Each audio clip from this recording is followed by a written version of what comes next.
Hi everyone, this is ninth video in our Advanced Pharmaceutical Dissolution Science and Application series.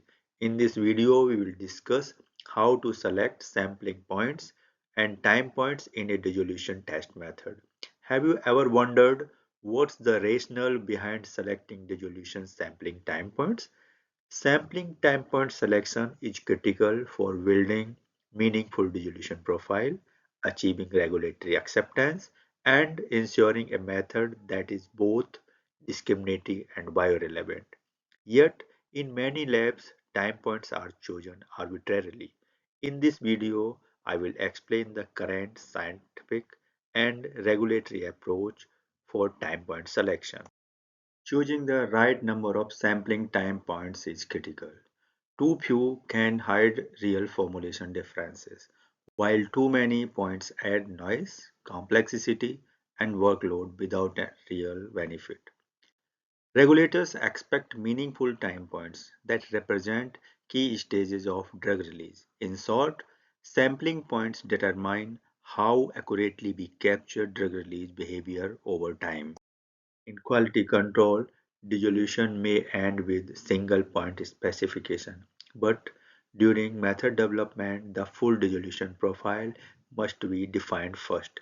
Regulators expect sampling point to cover entire release curve, the early phase, the middle phase, and the late phase of dissolution. Only then a meaningful robust QC specification we set.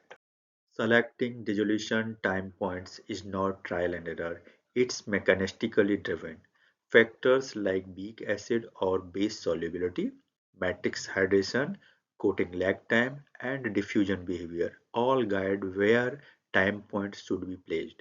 In short, scientific basis for time point selection comes from understanding both API and formulation behavior. For highly soluble drugs, early sampling points such as 2 or 3 minutes may needed to capture rapid release. For poorly soluble drugs, later points like 60 minutes help define the complete dissolution phase. Most QC specification uses IQ point at 30 or 45 minutes. For immediate release tablets, the emphasis is on early sampling to understand how quickly the drug dissolves. For enteric coated products, there should be no drug release in acidic media. An optional acid stage sample at 120 minutes can be used to check for acid leakage, especially for sensitive coatings. After pH switch to buffer, sampling begins to ensure a rapid and complete release profile. This approach confirms acid resistance first, followed by proper intestinal release. Different modified release systems require different sampling strategies. Osmotic systems need evenly spaced time points, for example, every hour, to confirm steady controlled release.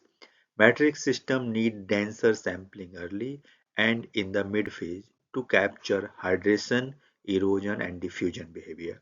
Because release is extended, modified release products require long duration sampling to fully characterize controlled release kinetics. Bead-based and multiparticulate systems often contains a mix of immediate release and extended release fractions. That's why sampling time points must be captured both phases of drug release. For these systems, multiple early time points are critical to accurately measure the first release fraction, followed by later points for extended release phase. Regulators allow flexibility in time point selection, but they expect scientific justification.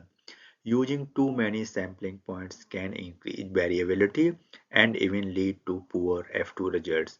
The goal is to use enough points to clearly understand the release profile, but not so many that they add noise or unnecessary workload.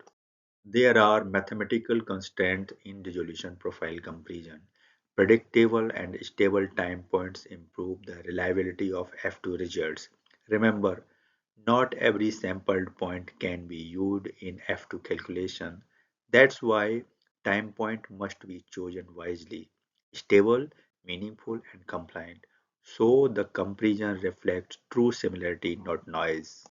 Even perfectly chosen time points can fail if sampling is inconsistent.